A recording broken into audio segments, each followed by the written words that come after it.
ध्यान एक ऐसी विद्या है जिसकी मदद से हम नकारात्मक विचारों को दूर कर सकते हैं और अपने मन को शांत कर सकते हैं। लेकिन ध्यान करना इतना सहज और आसान नहीं है। इसके लिए लंबे समय तक ध्यान का अभ्यास करना होता है। ध्यान कैसे करना चाहिए, इस संबंध में गौतम बुद्ध से जुड़ा हुआ एक प्रेरक प्रसंग प्रचलित है। चलिए जानते हैं वो क्या है और गौतम बुद्ध की सीख भी जानते हैं, जिसके सुनने के बाद आप अपने आप खुद को ध्यान करने से रोक नहीं पाओगे। एक दिन गौतम बुद्ध अपने शिष्यों और अन्य लोगों को उपदेश दे रहे थे। सत्संग में काफ़ी लोग बैठे हुए थे। भीड़ में से एक व्यक्ति उठा और उसने बुद्ध से पूछा कि तथागत, जब मैं ध्यान करने बैठता हूँ तो मेरा मन ध्यान में नहीं लग पाता है। कृपया बताइए, मैं ध्यान कैसे कर सकता हूँ। बुद्ध के साथ ही सत्संग में बैठे हुए लोगों ने भी ये प्रश्न सुना, लेकिन बुद्ध ने उस व्यक्ति से कहा कि कृपया करके फिर से अपनी बात बताइए।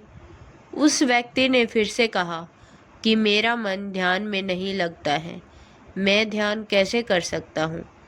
बुद्ध ने कहा कि एक बार और अपनी बात मुझे बताइए। उस व्यक्ति ने एक बार और अपनी बात कह दी। फिर बुद्ध ने कहा कि हमारे विचार मन के लिए भोजन है। जब तक मन के विचारों को भोजन मिलता रहेगा, हम ध्यान नहीं कर सकते हैं। जब हम ध्यान करने बैठते हैं, तब मन को विचारों का भोजन नहीं देना चाहिए, यानी हमें अपनी सोच विचार बंद कर देना चाहिए। तब ही हम ध्यान कर पाएंगे।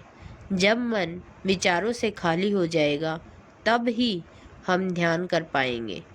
बुद्ध ने उस व्यक्ति से ध्यान के बारे में 3 बार प्रश्न पूछा था और बुद्ध ने भी 3 बार इस प्रश्न का उत्तर दिया।